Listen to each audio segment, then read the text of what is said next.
Hello, citizens of YouTube. This is the Geeky Nerd here, and today we are going to be doing a review on the CZ75B Cold War Commemorative Edition. So, first thing, safe check. Nothing in the mag. Chamber is clear. So, a few different things about this gun. Well, first of all, CZ, the company themselves, they have almost like a cult-like following. If you like them, you love them. If you hate them, you really hate them. The biggest complaint that people have is it has a very small gripping surface, so you do have to kind of like do like a pinched grip in order to grab the slide, which can be difficult for some people just without the finger strength. However, once you get used to just using the firearm, it kind of comes natural. The reason for this low grip area is, if you notice, the slide is actually riding inside the frame. So as you can see there, so where most guns, they actually go over top and clamp onto rails that's actually riding on the frame. This is actually inside of the frame itself. That does two things. One, it lends itself to a bit of accuracy.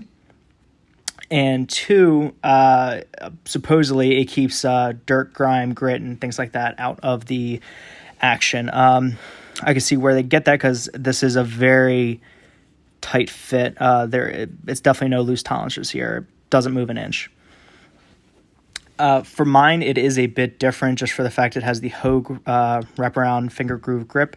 I personally like Hogue. I find them very comfortable to shoot. Just how this sits on my hand naturally, it gives a good feel for the gun. Originally, they do come with just hard plastic slats.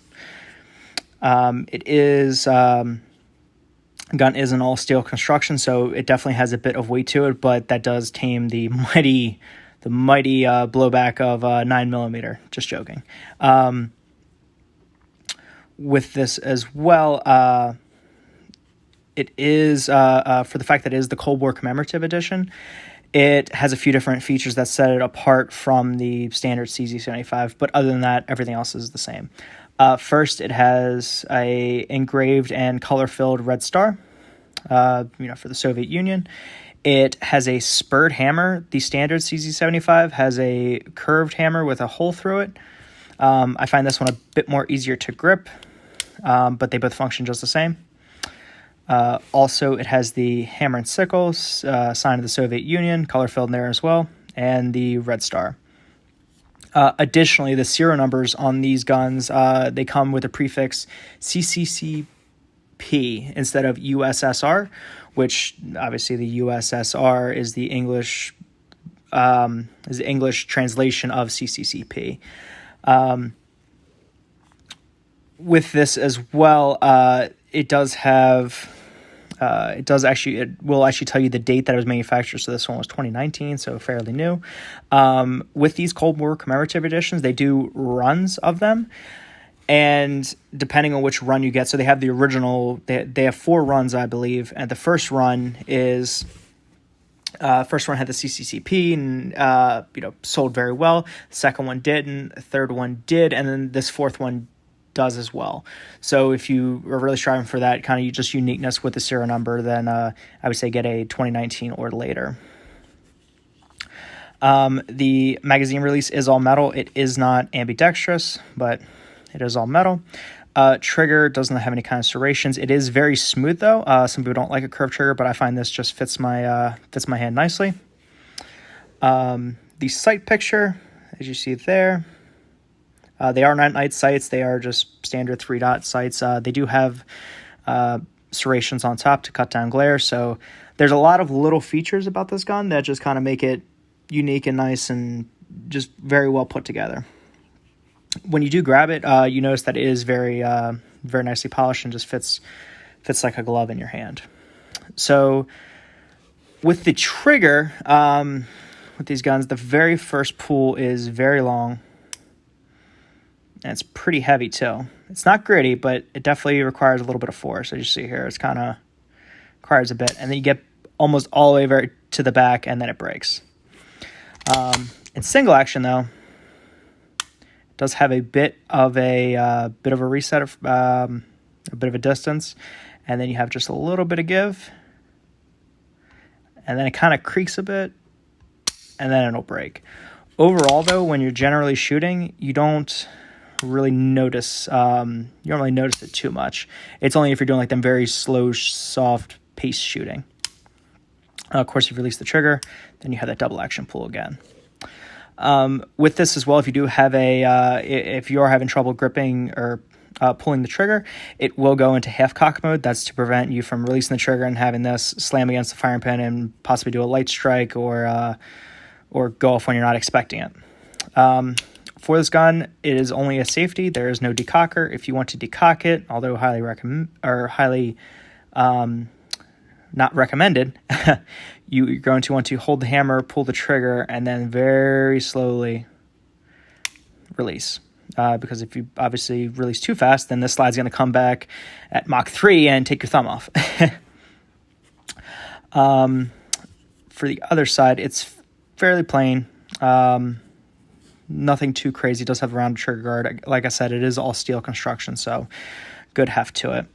The magazines themselves do drop free. They are flush fit, and they are a 16 round in nature. They have a nice bluing to them and pretty good mags. Now, one thing that's kind of unique about this gun compared to most guns like a Glock, how you just pull it back, pull the pins, let it slide forward. This one requires a bit more of a technical aptitude with your hands. So first, you're going to want to put it in the half cock position. And as you can see here, there's two little serrations. What I find is easiest is I put my finger on this, the lower area underneath the barrel, and I grip the forend. And as you see, those two notches will line up. From here, you're going to want, or from here, it's obviously easier to do this not in front of camera, but then I take the base plate of the magazine and I push in on this pin. It's obviously not coming. Oh, well, that would help if I'm give a bit of pressure. So here, let me take this off camera. So kind of bring it into your chest, and you see the pin has popped out. Now, if you have the finger strength, you can just grip and rip this.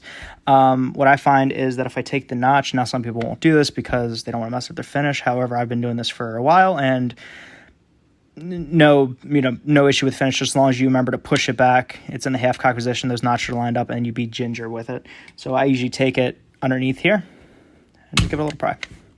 And you see no finish wear, no marks, nothing like that. So from here, pull the pin out, and then the front slide comes right off.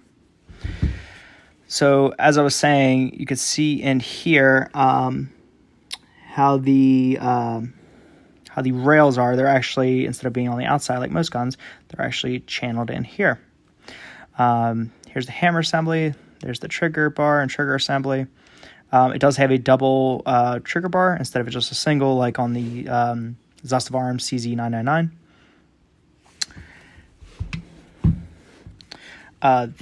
Taken apart is just like a standard any semi-automatic pistol.